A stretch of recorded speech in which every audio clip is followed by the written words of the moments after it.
కనపడుతుంది రోడ్డు, అక్కడ బండ్లు వెళ్తున్నాయి చూడండి, వెహికల్స్.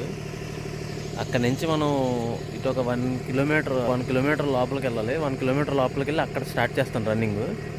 అక్కడ నుంచి మళ్ళీ దీని ఆపోజిట్లో ఉన్న రోడ్లో 3 కిలోమీటర్స్ వెళ్తాం అనమాట. టోటల్ 4 కిలోమీటర్స్ పరిగెట్టాలండి వాళ్ళ. అది నడుస్తున్నాం ఇప్పుడు మెల్లిగా. సైడ్నే ఇలాగ దీన్ని ఒక కాలువ అంటారు, దీన్ని గోదావరి కాలువ అని ఇది ఉంటుంది. చూపిస్తా మీకు, పరిగెట్టి వచ్చేటప్పుడు లొకేషన్ మొత్తం చూపిస్తా. అక్కడ చూడండి, మట్టి కుప్పలా కనిపిస్తుంది మీకు, హైట్ ఫుల్గా. జూమ్ చేస్తున్నా, అదిగో అవన్నీ హైట్ కొండలా కనిపిస్తుంది కదా. అదేంటంటే ఇప్పుడు ఉండే ఏరియా నేను స్టీల్ ప్లాంట్ దగ్గరలో అనమాట. స్టీల్ ప్లాంట్ దగ్గర ఏరియా. ఆ స్టీల్ ప్లాంట్కి కావాల్సిన ఒక రిజర్వాయర్ ఒకటి, కణితి బ్యాలెన్సింగ్ రిజర్వాయర్ అని తవ్వారు. అది ఎప్పటి నుంచో ఉంది, దానికి అది సరిపోక ఇంకా దానికి ఎక్స్టెన్షన్ చేశారనమాట. అది తవ్వినప్పుడు ఏం చేశారంటే దానికి సంబంధించిన తవ్వినప్పుడు వచ్చిన మట్టి అంతా రకరకాల ఏరియాస్లో డంప్ చేశారు. అందులో ఈ ఏరియా ఒకటే. చూడండి కుప్పలాగా ఎంత హైట్ వచ్చిందో.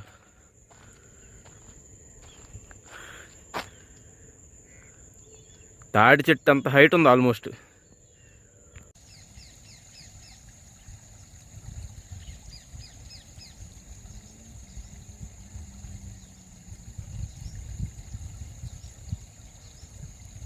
ఎక్కడి నుంచో స్టార్ట్ చేయబోతున్నాం రన్నింగ్. ఆ వాటర్ అన్నీ ఈ కాలువ స్టీల్ ప్లాంట్ కోసం తవ్వింది, సో అక్కడికే వెళ్ళమాట. అక్కడి నుంచి ఇది గోదావరి నుంచి వస్తాయి వాటర్, దానికోసం ప్రత్యేకంగా స్టీల్ ప్లాంట్ కోసం తవ్విన కాలువ. ఇక్కడ ఇలా వెళ్ళి రిజర్వాయర్లో కలుస్తాయి అనమాట. సో ఇక్కడి నుంచి స్టార్ట్ చేస్తున్నాను. స్టార్ట్ చేసిన తర్వాత ఇప్పుడు మీకు ఎంత పరిగెట్టినా ఏం పరిగెట్టినా డీటెయిల్స్ చెప్తాను. ఇప్పుడు స్టార్ట్ చేసా.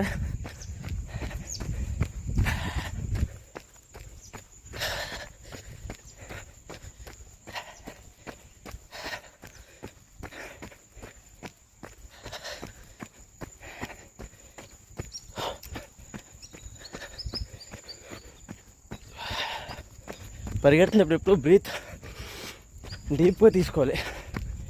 ఆయాసం వస్తే ఎక్కువ పరిగెట్టలేం. ఇప్పుడు రోడ్డు దాటాం అంటే ఆల్మోస్ట్ 1 కిలోమీటర్ పరిగెట్టాం.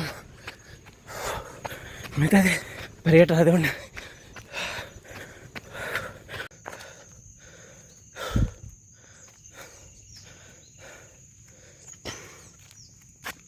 తిరిగి పరిగెట్టాను.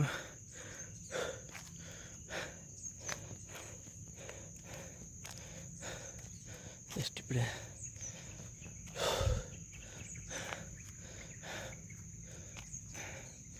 19 minutes పట్టింది.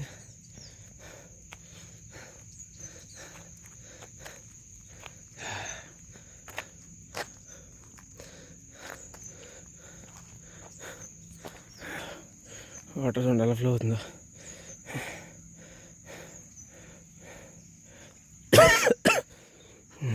ఇటు చూడండి ఎన్ని గబ్బిలాలు ఉన్నాయో, జూమ్ చేస్తా చూడండి.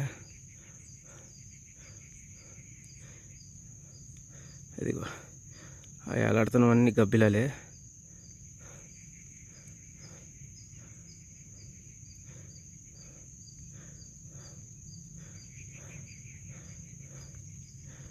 So 3 kilometres పరిగెట్టాను. 1 కిలోమీటర్కి వచ్చి యావరేజ్ వచ్చి 6.54 అంటే 6.5 నిమిషాలు పట్టింది. పర్వాలేదు. రిటర్న్ అవుతున్నాను. మీకు ఇప్పుడు వెళ్ళేటప్పుడు చూపిస్తాను లొకేషన్ అంతా. ఇక్కడ ఎంత బాగుంటుందో, ఎంత పీస్ఫుల్గా ఉంటుందో. ఎవరు ఉండరు అసలు, అంటే చాలా తక్కువ. ఒక్కళ్ళు ఇద్దరు వస్తారనమాట. లోపలికి రావాలి 3 కిలోమీటర్స్ మెయిన్ రోడ్ నుంచి. అస్సలు మీకు ట్రాఫిక్ సౌండ్ ఉండదు, చాలా పీస్ఫుల్గా అనిపిస్తుంది.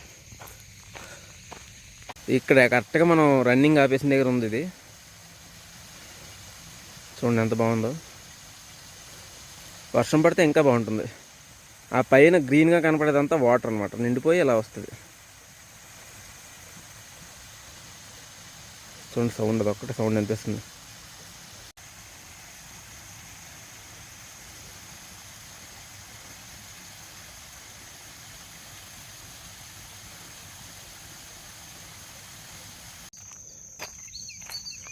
మీకు ఈ చుట్టూ కనపడుతున్నవన్నీ ఒకప్పుడు ఊర్లు, మన పల్లెటూరులాగే పల్లెటూర్లు. కానీ స్టీల్ ప్లాంట్ కట్టడానికి కొన్ని వేల ఎకరాలు, కొన్ని వందల ఊర్లు తీసేసుకుంది. దాంట్లో చాలా ఏరియా స్టీల్ ప్లాంట్ క్వార్టర్స్ కట్టేసింది. మిగిలిన ఏరియా ఇలా ఫర్బిడన్గా ఉంది. ఇది కూడా స్టీల్ ప్లాంట్దే, కానీ ఇక్కడ ఏం లేవు. తుప్పలు మొక్కలు. ఒకప్పుడు లోపలికి వెళ్తే మనకి ఊరికి సంబంధించిన ఇవన్నీ కనిపిస్తుంటాయి అక్కడక్కడ. ఈసారి మీకు ఎప్పుడైనా వెళ్తే చూపిస్తా. చూడండి ఇక్కడ ఎంత పీస్ఫుల్గా ఉందో. ఒక్క సౌండ్ కూడా ఉండదు. నా సౌండ్ తప్ప మీకు పక్షుల సౌండ్లు తప్ప ఇంకేం వినపడవు. Traffic sound. ఒక్క మనిషి కూడా కనపడ్డు మీకు చుట్టూ. చూడండి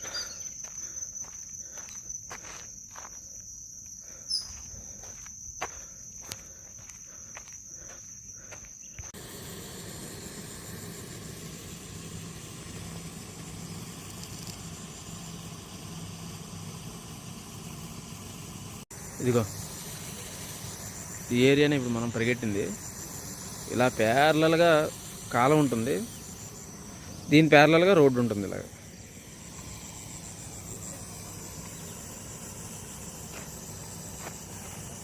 అదే మనం పరిగెట్టింది. ఇలా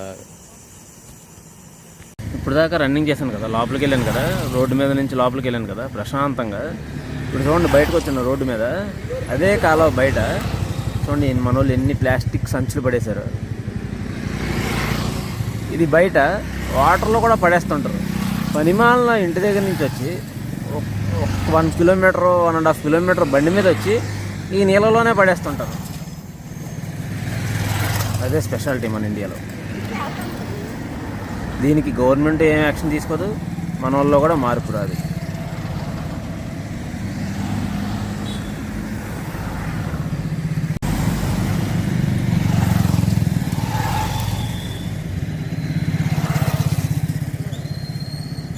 కష్టపడి పాపం చాలా దూరం నుంచి వచ్చి పడేసి వెళ్తున్నారు చలిలో.